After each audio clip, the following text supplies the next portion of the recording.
Grand Theft Auto. I know that me and millions of other people have had such fond memories over the years, playing the free roam, getting on the multiplayer with their friends, and just having a good little time. But, regardless of the reputation this game may hold for many people, including myself, it's been well over a decade since there's been a fresh Grand Theft Auto game coming out. Needless to say, people are getting a little stir crazy. And what I mean by this is that people have taken it upon themselves to kind of fill in the gaps of what we don't know about this upcoming game. Usually, this translates to the gameplay, characters, stories, or for this topic, it's going to be the map that the game is going to take place in. So, looking at that, there are actually a few good map designs out there that are pretty faithful to Vice City while adding a bigger environment for the player to free themselves in. But, for every good map and every good concept for the game I've seen out there, there is one glaring, really bad map concept that keeps popping up on Instagram, on Twitter, Facebook, wherever people can talk about this game. And I am gonna put it for you here. Okay, so you might have seen this map before, and maybe have thought not much of it, just another thing that people out there want to see in another Grand Theft Auto, make it like a big universe. But the more I look at it, the more I see like how lazy of a design this is, and just throwing in locations for the sake of having these locations.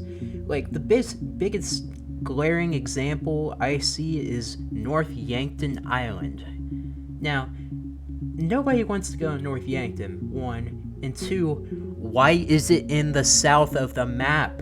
That don't make no sense, man. And, like, keep going through this map. Like, Carcer City, that's the manhunt city. Why are you gonna have that in Grand Theft Auto? I think Michael makes an off comment about doing jobs in Carcer City or something during Grand Theft Auto 5, but still, it's not worth having an entire city just because of one mention. And, you know, the more you go through this map, you just see so many little inconsistencies that it's like, yeah, this was made for views, and it's kind of disrespectful to even prop this up. There's multiple Mount Chiliads. Like, you have one name, but you just put the GTA 5 map in there too. Like, what are we doing, man? It's like, people had been brainwashed by Avengers Endgame that, you know, everybody has to be included, like, there always has to be an endgame moment, and it's been running like that for a while. It's just very strange. You don't need all these locations. And that'll bring me to my next point. There is no way around the fact that this would be so impractical in-game for the player. I mean, people make entire videos of walking from one side of a map to another. There was a big one for Red Dead Redemption 2, I believe. But man, if you go one side to the other in this map, you're gonna grow a damn beard and talk about Jenny by the time you're gonna be done with it. You'll be like Forrest Gump. It's just not practical. And because of this size, you're gonna have so many dead zones in gameplay. Like, think about Grand Theft Auto 5, a well-designed map with some pretty good zones within it, but there's just these glaring areas where players never go.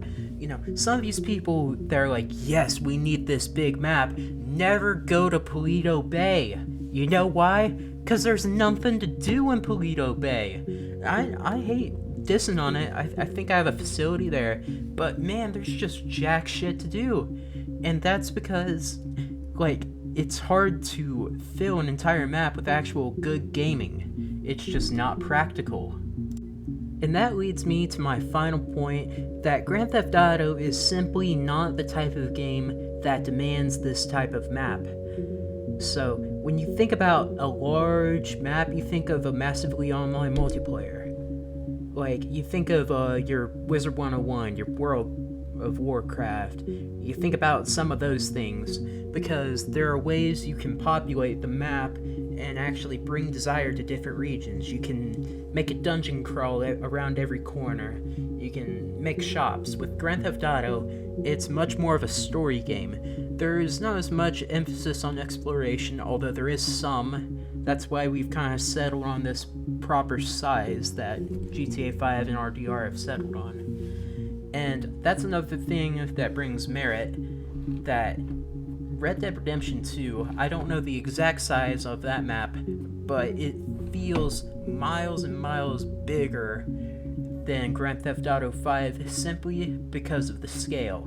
No skyscrapers, no Oppressor Mark IIs to fly around, you're on horseback, and that scale, that slowness of movement, really enhances the map.